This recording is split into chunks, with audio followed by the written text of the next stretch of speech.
सत्ता दल ने ये फैसला किया है कि जो वक्फ बिल है वो पेश किया जाएगा और उसको पारित किया जाएगा। वैसे तो हर धर्म में सुधार की जरूरत है, चाहे वो इस्लाम हो, चाहे वो हिंदुइज्म हो, हिंदू धर्म हो या कोई और धर्म हो, क्रिश्चियनिटी हो, तो सुधार तो अच्छी बात है, लेकिन इसके पीछे मकसद क्या है? और मकसद हम देख रहे हैं 2014 के बाद कि एक रिलीजियस कम्युनिटी को टारगेट किया जा रहा है। मैं वक्फ बिल के बारे में बाद में बात करूंगा।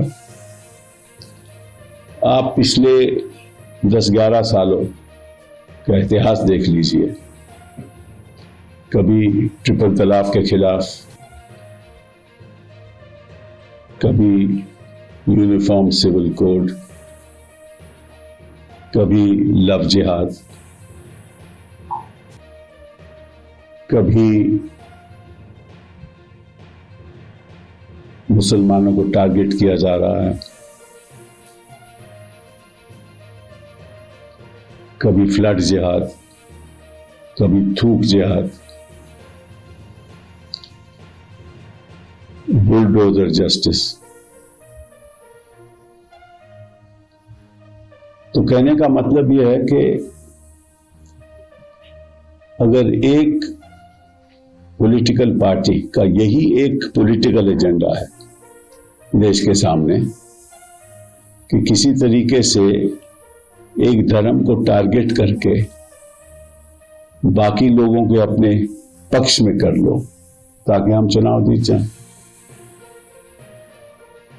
ये इनका टारगेट रहा है और ये चलता रहेगा, ये यहां रुकेगा नहीं। अब ये देखना है कि जो इसके पक्ष में वोट करते हैं, क्योंकि भाजपा तो इसके पक्ष में वोट करेगी, ये तो उनका पॉलिटिकल एजेंडा है, राजनीतिक एजेंडा है। अब देखना ये है कि वो बाकी दल, चाहे वो टीडीपी हो, चाहे वो जेडीयू हो, चाहे वो पासवान जी की पार्टी हो, देखना यह है, क्योंकि आज तय हो जाएगा जब वोटिंग होगी कि असलियत में कौन सेक्युलर है।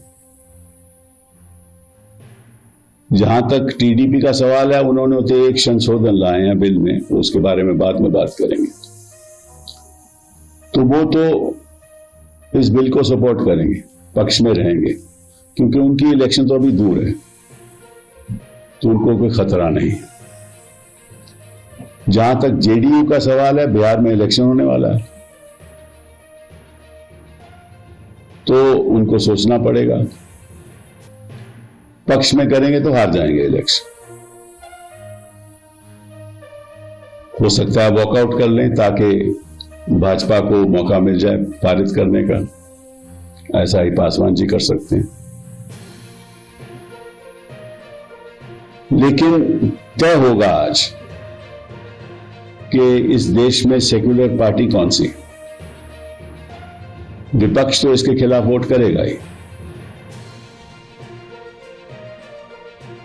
और मैं चाहूंगा, मेरे बड़े अच्छे मित्र हैं चंद्रबाबू नायडू जी, तो बयान दे दें कि हम इस बिल के पक्ष में हैं। वोट तो एक अलग बात होती है, ताकि एक ऐतिहासिक बयान जनता के सामने एक बार आ जाए, और नीतीश जी भी ऐसा करें ताकि पता चल जाए।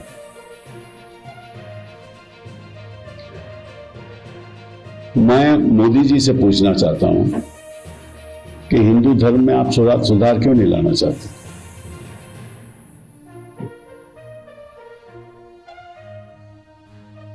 मस्जिद गिर जाती है तो आप चुप रहते हैं,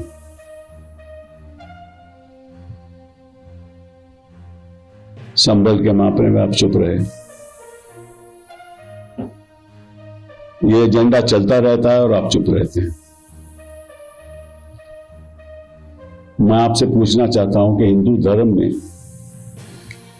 जो अपनी विल करता है, जिसकी प्रॉपर्टी है, जो विल करता है, वसीयत करता है, उसमें विल में ये कह देते हैं कि ये हमारी प्रॉपर्टी बेटों को जाएगी, बेटियों को नहीं जाएगी, कहते हैं ना। तो बेचारी जो महिलाएं हैं, उन्हीं की औलाद हैं, उनको संपत्ति नहीं मिलती क्योंकि एक विल हो जाती है। सुधार की जरूरत नहीं है।